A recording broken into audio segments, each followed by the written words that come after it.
মানুষের মাঝেই লুকিয়ে আছে এমন এক মসজিদ যেটা প্রায় 500 বছরের পুরনো, আর এর সৌন্দর্য দেখে আপনি চোখ বন্ধ করতে পারবেন না।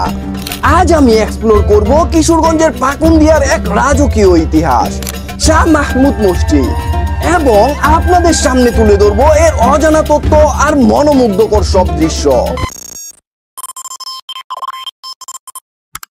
এটা কোনো কল্পনা না, এটা রিয়েল লাইফ। আর এই ভিডিওটা দেখলে আপনি নিজেই বলবেন, ভাই এখানে আমাকে একবার যেতেই হবে। শাহ মাহমুদ ছিলেন একজন পীর, একাধারে ধর্মপ্রচারক, একাধারে জনদরদী। আজ থেকে প্রায় 500 বছর আগে তিনি এই মসজিদটি প্রতিষ্ঠা করেন।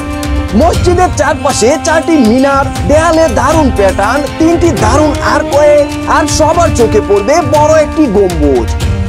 একদিকে আছে পাথরের বালাকানা, যেখানে থাকার ব্যবস্থাও ছিল। মসজিদের ভেতরে ঢুকেই যেটা চোখে পড়বে তা হলো চমৎকার দেয়াল খচিত মেহরাব, সুন্দর কারুকাজ, আর মসজিদের ভেতরে ছড়িয়ে থাকা ইতিহাস। এই মসজিদের চারপাশে রয়েছে সবুজ গাছ, খোলা মাঠ, আর স্নিগ্ধ পরিবেশ, শান্তির এক পরিপূর্ণ ঠিকানা। এখানে 12 জন আউলিয়া ছিল। ওই যে সামনে একটা ইশাখার দুর্গ আছে, এনো 12 জন আউলিয়া ছিল, 11 জন আউলিয়াই মারা গেছে।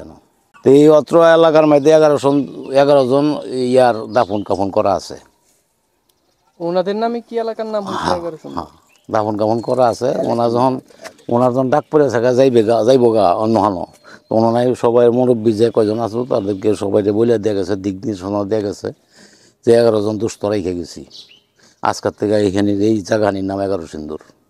ও আচ্ছা, এই লেগে 11 সুন্দর। হ্যাঁ, 11 সুন্দর। আচ্ছা, এই 11 সুন্দর নামের সাথে এই যে আমাদের কিশোরগঞ্জের যে একটা ট্রেন আছে 11 সুন্দর, হ্যাঁ এইটার নামই, এই গ্রামের নামই। কারণ হেরাতে ইতিহাস নামে দেওয়ার কারণ কি? ওই যে 11 জন আউলিয়া, 11 সুন্দর, 11 জন আউলিয়ার নামে তো জায়গাটা। আচ্ছা, খুবই ঐতিহ্যবাহী এই এলাকা। 11 জন আউলিয়া কিন্তু অত্র এলাকার মধ্যে ওনারা দাফন কাফন করছে। কোন কোন জায়গাতে আছে এগুলো? আছে এটা মানে কয়েকটা আছে চিহ্নিত, সবকিছু চিহ্নিত নাই, সবগুলো চিহ্নিত নাই। আগেকার মানুষও নাই, চিহ্নিত নাই।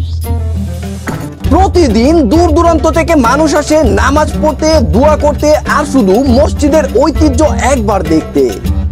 এটা এখন শুধু ধর্মীয় স্থান নয়, এটা একটা কালচারাল টুরিস্ট স্পট। আপনি যদি ঢাকা থেকে যান তাহলে প্রথমে চলে আসুন কিশোরগঞ্জ সদর। সেখান থেকে পাকুন্দিয়া পর্যন্ত লোকাল বাস, সিএনজি বা বাইকে খুব সহজেই যেতে পারবেন। এরপর পাকুন্দিয়া থেকে অটোতে করে 11 সুন্দর গ্রামে পৌঁছালেই খুঁজে পাবেন এই ঐতিহ্যবাহী মসজিদটি। আর এই 11 সুন্দর গ্রামের নাম অনুসারে 1987 সালে ঢাকা টু কিশোরগঞ্জের একটি ট্রেনের নাম রাখা হয় 11 সুন্দর এক্সপ্রেস, যেটি কিশোরগঞ্জবাসীর কাছে খুবই জনপ্রিয় একটি ট্রেন। এছাড়াও আরো অনেক ঐতিহাসিক কারণে 11 সুন্দর গ্রামটি বিখ্যাত, যেমন সাদি মসজিদ, শালঙ্কা মসজিদ, বেবুত রাজার পুকুর, ইশাখা দুর্গ, এমন আরো অনেক ঐতিহাসিক কারণে এই গ্রামটি পুরো বাংলাদেশে বিখ্যাত। বন্ধুরা, এমন ঐতিহাসিক জায়গাগুলো যদি আপনাকে ইমপ্রেস করে তাহলে ভিডিওটি শেয়ার করে ছড়িয়ে দিন, যেন সবাই জানে কিশোরগঞ্জ কি দান করেছে বাংলাদেশকে। কমেন্টে লিখুন এমন আর কোন ঐতিহাসিক জায়গা এক্সপ্লোর করা উচিত। আর হ্যাঁ, ফলো এবং সাবস্ক্রাইব না করলে এমন আরো রত্ন আপনি মিস করে ফেলবেন।